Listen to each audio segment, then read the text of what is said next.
చెప్పు. చెప్పుకోవడానికి కబుర్లు కాదు గానీ ఒక విశేషం ఉంది. ఏంటి? ఒక దొంగని పట్టుకున్నాను.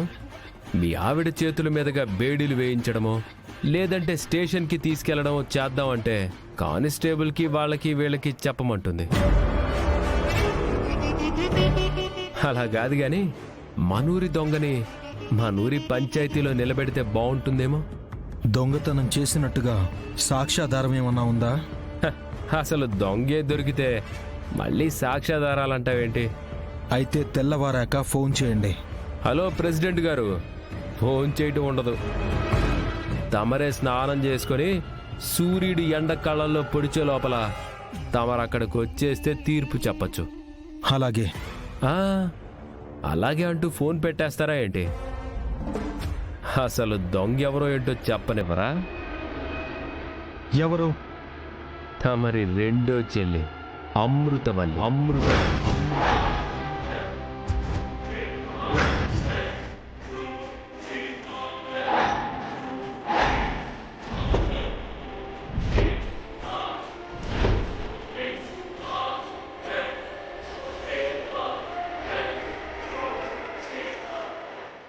దొంగతనం చేస్తే శిక్ష ఏంటో, పంచాయతీ ఆచారాలేంటో ఒక్కసారి ఆ రచ్చబండ పుస్తకం తిరగేసుకొని పంచాయతీకి గబుక్కుని వచ్చేసేయండి.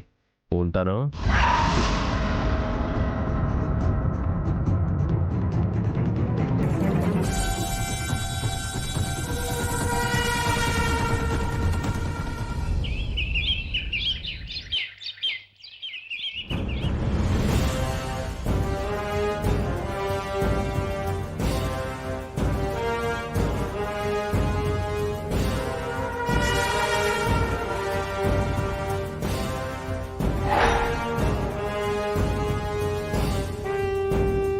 ఏమైందండి? ముట్టుకుంటే కాలిపోయే మంట, కడుపులో మంట పుట్టించే కారం చూస్తే తెలియట్లే. దొంగతనం జరిగింది. దొంగతనం ఎవరు చేశారు? ఈ ఊరి సర్పంచ్ గారి రెండో చెల్లైన అమృతవల్లి. తనే ఈ దొంగతనం చేసిందని ఖచ్చితంగా ఎలా చెప్పగలరు? చేతిలో బంగారపు విగ్రహంతో సహా పట్టుబడింది కాబట్టి మేం చెప్పగలుగుతా ఉండం.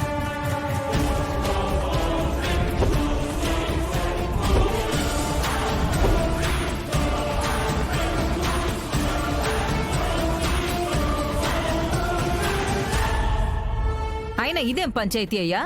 దొరికిపోయిన దొంగ, దాని చేతిలో విగ్రహం.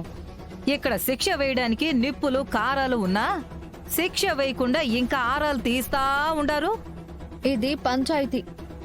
నిజాలేంటో తెలిస్తే కాని దోషి ఎవరో నిర్దోషి ఎవరో చెప్పలేం. ఆడపిల్ల అవసరమైతే తప్ప అడుగు బయట పెట్టకూడదు. కానీ అర్ధరాత్రి దొంగతనానికి వచ్చిందంటే ధర్మపీఠం మీద కూర్చుని తీర్పు చెప్పే గంగే దొంగతనానికి పంపించాడంటారా?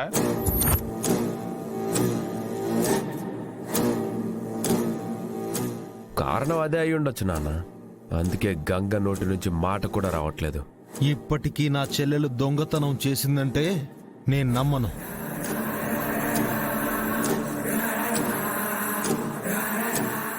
మా అమ్మ మాకు కష్టపడి సంపాదించడం నేర్పించింది గాని మీలాగా అడ్డదారుల్లో సంపాదించడం నేర్పించలేదు.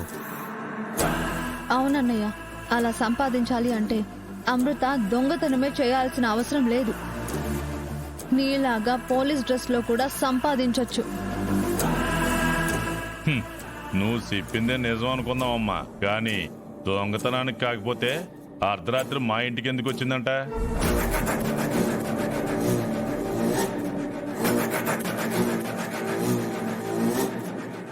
మమ్మల్ని చూసి విగ్రహాలతో సహా ఎందుకు పారిపోవాలనుకుందంట?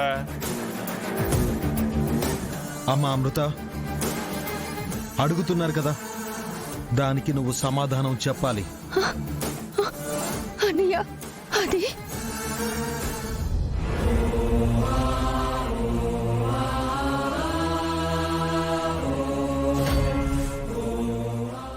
మౌనం అర్ధాంగీకారం అంటారు. దొంగతనం చేసింది కాబట్టే ఏం మాట్లాడలేదు. ఇప్పటికైనా ఒప్పుకుంటావా గంగా, నీ చెల్లి దొంగ అని?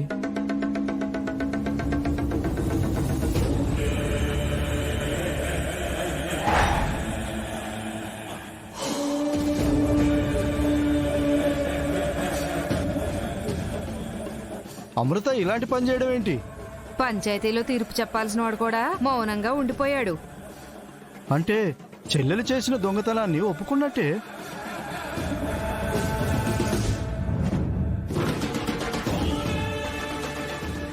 చెప్పు అమృత, మాకు తెలియకుండా టిఫిన్ సెంటర్కి కూడా వెళ్ళని నువ్వు అర్ధరాత్రి పూట వరదరాజుల మావయ్య ఇంటికి ఎందుకు వెళ్ళావు?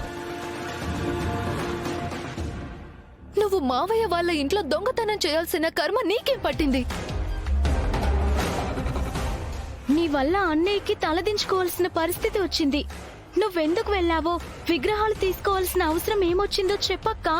అవసరం ఏమొచ్చిందా? ఓసారి అప్పులన్నీ తీర్చేసి స్కూల్ కొన్నారు. ఈసారి దొంగతనం చేసి సినిమా హాల్ కొంటాడేమో కుముదా. ఏయ్ దేవరాజ్